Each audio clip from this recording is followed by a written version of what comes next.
something as iconic as Alcatraz. You know about this. This is arguably the most famous prison in the world, and now you're in it. Just the space, the physicality of it, because it's quite claustrophobic. When modern day prisons are designed, they really consider not intimidating people or making the spaces, as least stressful as possible. Well, Alcatraz didn't suffer from those restrictions.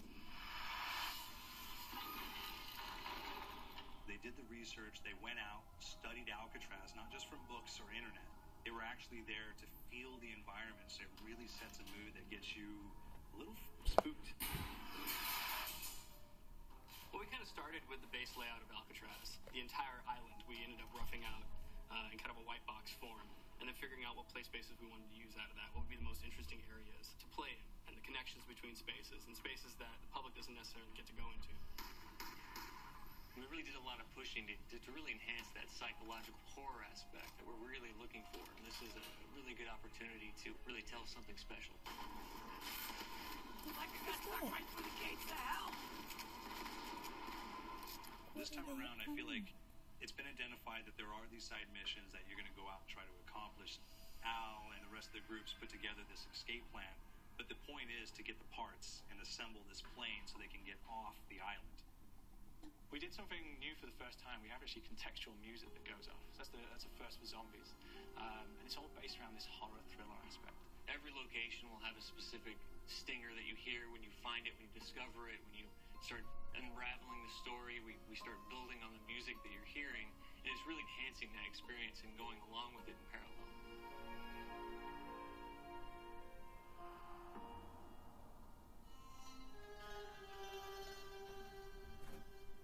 Because we wanted to embrace this kind of horror thriller element, we wanted character actors, guys who could really embody someone and then convey emotion. So that's why we went for guys like Ray Liotta, getting in that kind of guy. We wanted the frantic nature. So he plays a character called Billy Handsome, who's this kind of psychopath who would be employed by the mob to kill people in interesting ways. Chaz Palminteri, he plays a guy called Sal DeLuca, an old mob boss. Michael Madsen playing Finn O'Leary. He's kind of worked himself from the floor, from the streets. He's got his hands dirty in the blood and the guts a couple of times. And then we had Joe Pantoliano, and he plays Arthur Arlington, who's nicknamed the Weasel.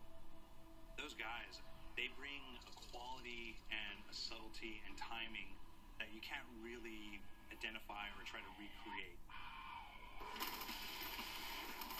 Bring it on, you douchebags! You start off in the afterlife mode, and that's just going to be what's going on. You're going to try to solve the mystery from the second you start. Afterlife, to me, brings a new element, like a new puzzle element. It forces me to think a little bit more, or look for the clues, or kind of think of zombies on a slightly deeper level. You see clues throughout the map that tell you, perhaps if I'm in the afterlife, I can interact with this object, or there's some puzzle going on here that I need to be in the afterlife. Back east, I whacked a dirty dentist with one of these. Took forever, too.